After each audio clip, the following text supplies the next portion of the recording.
اس لیے کہ ہمیں یہ بات سمجھ میں آ رہی ہے کہ یہ کیا ہے. اگر ایک شخص فتاوی عالمگیری کی نہیں مانتا وہ میری کیوں مانے گا؟ میں آپ سے پوچھتا ہوں، بقول مولانا حق نواز جھنگوی مرحوم کے ایک ایک عالم تقوی اور طہارت کا پہاڑ تھا جنہوں نے فتاوی عالمگیری کو مرتب کیا. سلطان اورنگزیب عالمگیر رحمت اللہ علیہ کے اپنی نگرانی میں، اور ایک عالم کے نہیں 500 علماء اکٹھے تھے. کتنے؟ جنہوں نے فتاوی عالمگیری مرتب کیا. فتاوی عالمگیری آج بھی کہتی ہے نماز تراویح 20 رکعتیں ہیں. کتنی ہیں؟ اور یہ کیا الفاظ ہیں استاذ العلماء. جب تم مانتے ہی نہیں ہو تو ہم کیا کریں؟ تمہیں تو یہ لگا ہوا ہے کہ نہیں بس ہم قرآن حدیث کے عامل ہیں، باقی تو ساری دنیا قابل گردن زدنی ہے.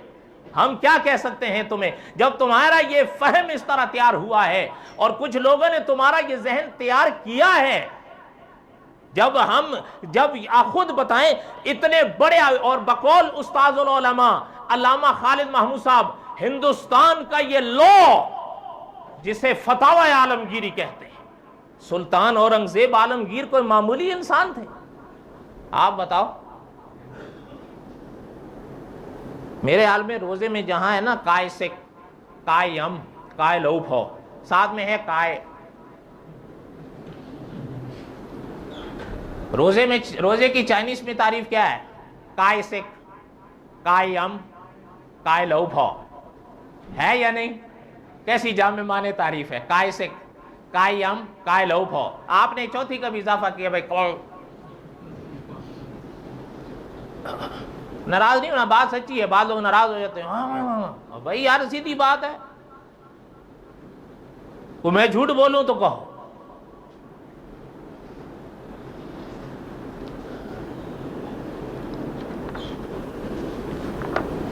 امام ترمذی کے الفاظ سمجھ میں آئے یا نہیں سمجھ میں آئے؟ آگے سنیں. کاش میں آپ کو یہ پورا مضمون سنا سکتا، لیکن سنانے کے ساتھ ساتھ سمجھانا بھی تو پڑتا ہے.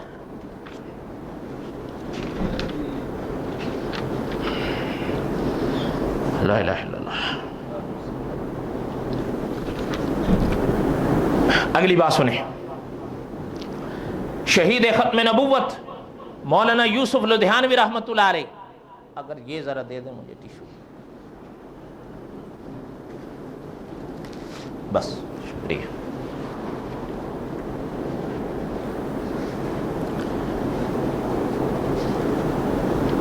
شہید ختم نبوت مولانا یوسف لدھیانوی رحمۃ اللہ علیہ، علامہ ابن قدامہ حنبلی رحمۃ اللہ علیہ المغنی کے الفاظ کا ترجمہ لکھتے ہیں.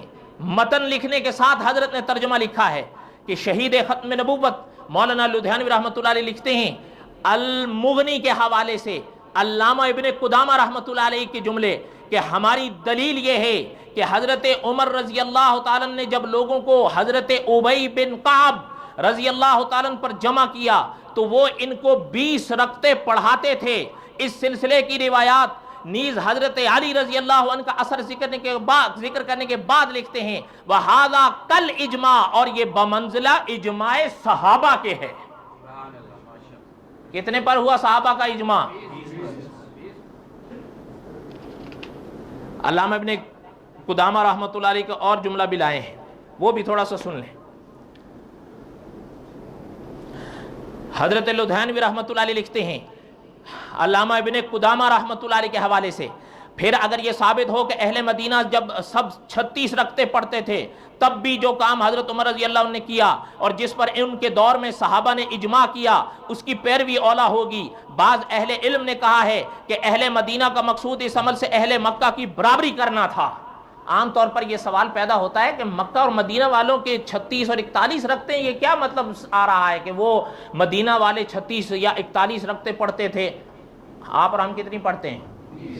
نہ 36 پڑھتے ہیں نہ 41. تو یہ پرانی کتابوں میں جو مدینے والوں کی اتنی رکعتیں آ رہی ہیں، اس کا کیا معنی؟ علماء نے اس کی وضاحت کی ہے. یہاں پر اشارہ ہے کہ انہوں نے کن کی برابری کرنی چاہیے تھی؟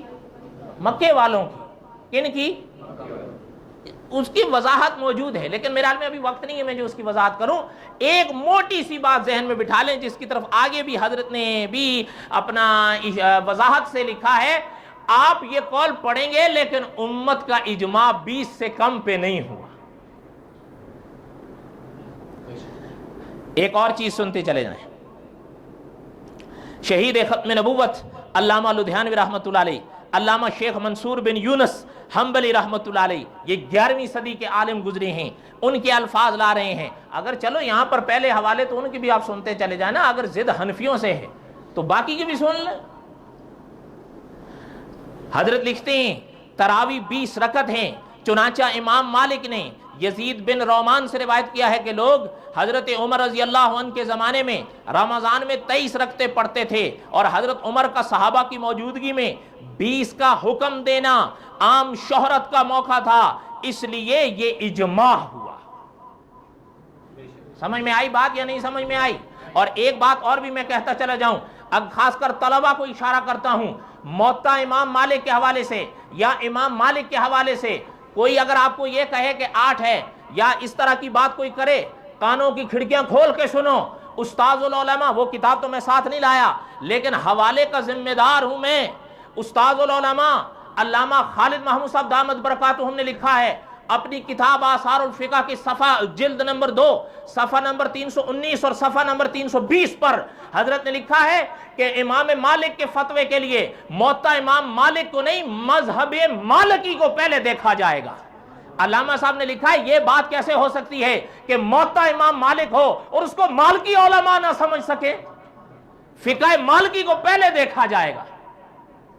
اب کہے بھائی ہم نہیں مانتے، بھائی نہیں مانتے تو یہ تم جانو، وما علینا الا البلاغ المبین، منوانا نہیں بتانا ہمارے ذمہ ہے۔ میں غلط کہہ رہا ہوں؟ آج الحمدللہ میرا گلا ٹھیک ہے، میں تو ابھی تھوڑی رفتار پہ چل رہا ہوں، اب میں تھوڑا سا زور لگاؤں تو آپ تو ویسے ہی چپ ہو اور مزید چپ ہو جاؤ گے۔ یہاں تک کوئی بات سمجھ میں آئی ہے؟ ایک چیز اور سنتے چلے جائیں، حضرت نے ایک عنوان اور قائم کیا ہے تراوی عہد صحابہ و تابعین میں، تراوی عہد صحابہ و تابعین میں۔ حضرت لکھتے ہیں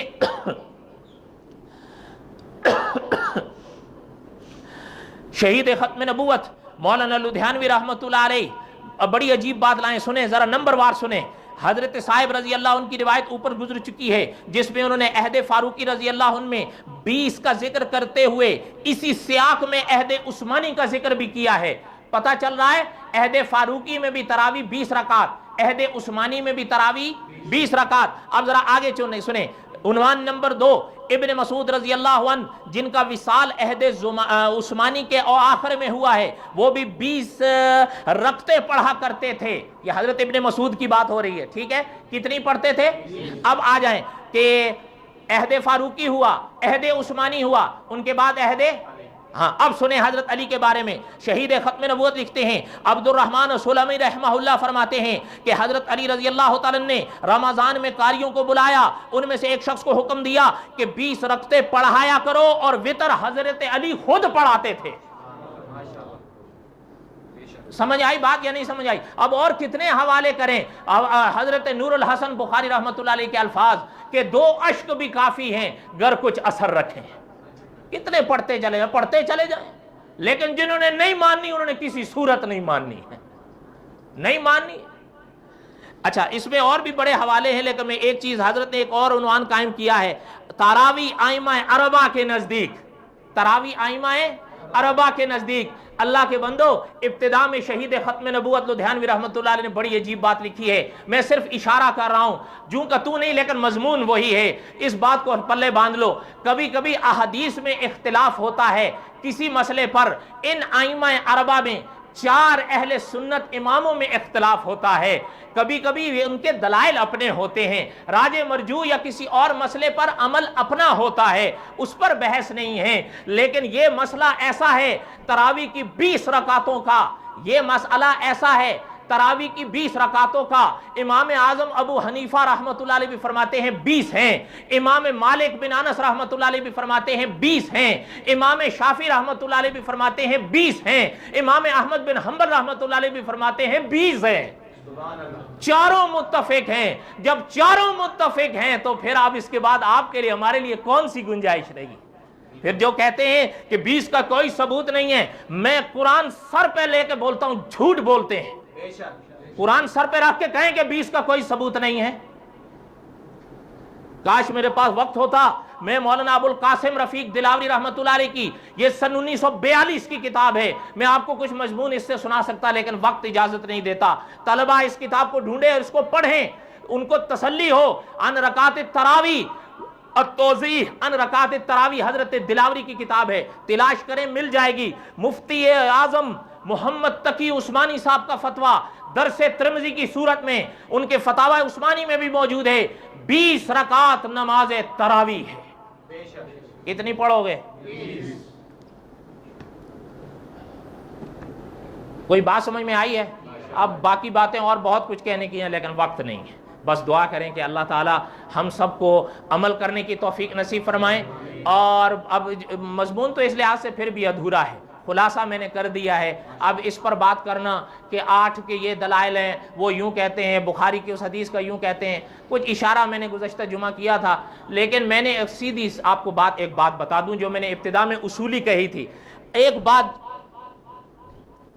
جب ایک مسئلے پر اجماع ہے، ایک مسئلے پر اجماع ہے اور وہ ہے 20 رکعت کا، اگر اس کے برعکس کوئی حدیث میں پیش کرتا ہوں تو آپ سمجھ لیں حدیث برحق ہے، حدیث برحق ہے، لیکن جو معنی میں اس سے کرنے چلا ہوں وہ غلط ہے.